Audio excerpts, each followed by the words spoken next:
Have you ever had a thought that you later realised was overly negative, angry, anxious, or fearful? I'm guessing that if everyone were really honest with themselves, they would answer yes to that question. In fact, if you honestly investigate the content of your thoughts, you may find a whole lot of it is negative, repetitive, judgmental, or sometimes even resentful.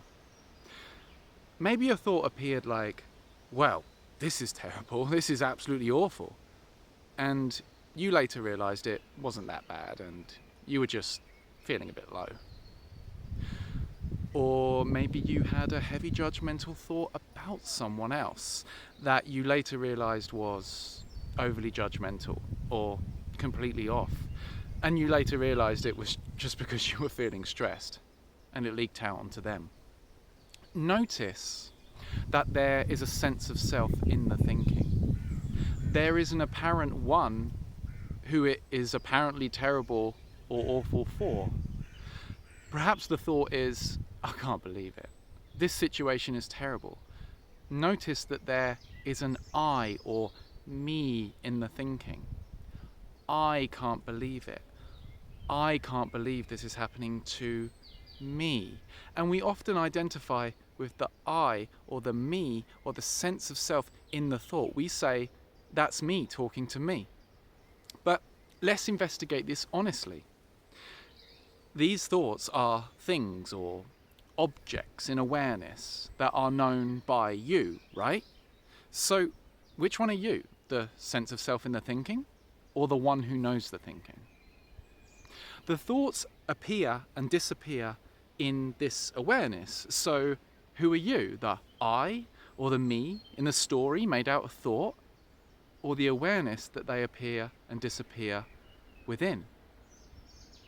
Are you always authentically that voice in your head? Have you ever investigated its discontinuous and vaporous nature when you zoom out from the thinking and remain knowingly the awareness? And when there's gaps between your thoughts, gaps in the continuity of that thought-based I, where do you go? Does any of you disappear with the thought? Or do you remain here, still 100% yourself? Notice that the thoughts appear and disappear within this aware spaciousness. Remain knowingly this. And you can notice that you remain as this, and the thoughts appear and disappear. But you don't necessarily have to believe in all of them.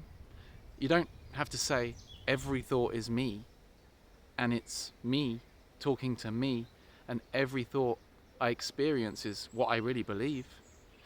Yes, of course, as humans, we need to be able to think. Thinking can be functional, and being able to express oneself in terms of I is essential. We need to be able to say, I am going here or there, I'm going to do this thing or create this thing. We use thinking for communicating, remembering, planning, creating, and contemplating.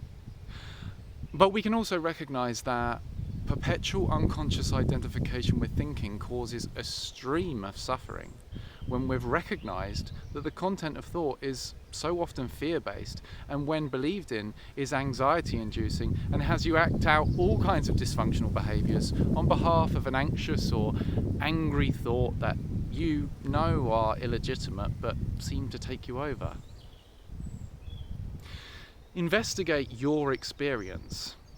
Notice that as you remain knowingly the awareness, you see that thoughts appear and disappear within this, or more accurately, as this, as a modulation of this awareness or consciousness or simply what is appearing. See that there is a sense of self in the thinking, and that you are not that sense of self, and that it's not essential to you. The deeper you is the awareness. And as you see this, it's possible for the heavy identification to this mind-made sense of self can soften or fall away. Peace.